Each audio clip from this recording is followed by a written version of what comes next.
جب آپ کا آخری وقت قریب آیا تو آپ کے چہرے پر بڑے پریشانی کے آثار ظاہر نظر آ رہے تھے۔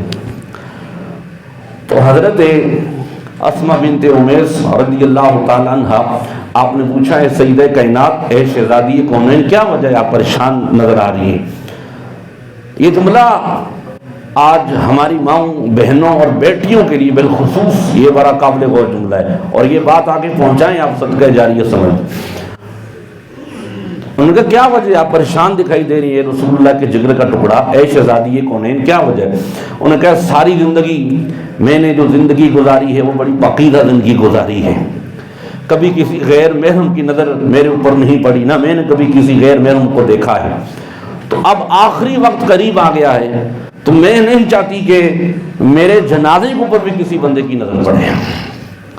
جو انسان کے جسم کا جو نا وہ ایک ڈھانچہ سا تیار ہوتا ہے نا جب بندہ جنازہ جار ہوتا ہے، تو آپ کو پتہ ہے تو میں نہیں چاہتی وہ ڈھانچہ بھی میرے جسم کا کوئی بندہ دیکھے۔ سیدہ کائنات فرما رہی تو حضرت اسماء بنت امیس رضی اللہ تعالیٰ عنہ آپ نے جب سیدہ کائنات کو پریشان دیکھا تو آپ نے فرمایا میرے پاس ایک حل ہے۔ میں ایک بار حبشہ کے اندر گئی تھی تو حبشہ کے اندر میں نے ایک جنازے کے اندر شرکت کی تھی، وہاں میں نے ایک بڑا عجیب سا معاملہ دیکھا ہے۔ انہوں نے کہا کیا ہے؟ انہوں نے کہا وہاں جب جنازہ اٹھتا ہے، جنازے کی جو چرپائی ہوتی ہے، چرپائی کے جو پائے ہیں نا، اس پائے کے ساتھ ان پایوں کے ساتھ درخت کی ٹہنیوں کو باندھ دیا جاتا ہے، ایسے کھڑا کر دیا جاتا ہے۔ تو جب وہ درخت کی ٹہنیاں باندھی ہوتی ہیں تو اوپر چلی جاتی ہیں ٹہنیاں۔ اب جو کپڑا ہوتا ہے، چادر ہوتی ہے جو میت کے اوپر، وہ جنازے کے اوپر میت کے جسم کے اوپر نہیں ڈالی جاتی بلکہ اوپر ٹہنی کے اوپر ڈالی جاتی ہے، تو اندر سے میت کا جسم بھی نظر نہیں آتا، پتہ ہی نہیں چلتا اندر کون لیٹا ہے۔ تو سیدہ کائنات نے فرمایا کہ مجھے تسلی نہیں ہے اے اسماء بنت امیس، مجھے ایک بار کر کے دکھاؤ۔ تو آپ نے وہ چرپائی لائے گی، درخت کی ٹہنیوں کو لایا گیا تو آپ نے ان کو باندھا اوپر تک۔ جب وہ ٹہنیاں گئی اوپر چادر ڈالی گئی تو جسم بندے کا چھپ جاتا تھا، اندر نہیں پتہ چلتا تھا میت کس کی ہے کس کی ہے نہیں، مرد ہے عورت ہے۔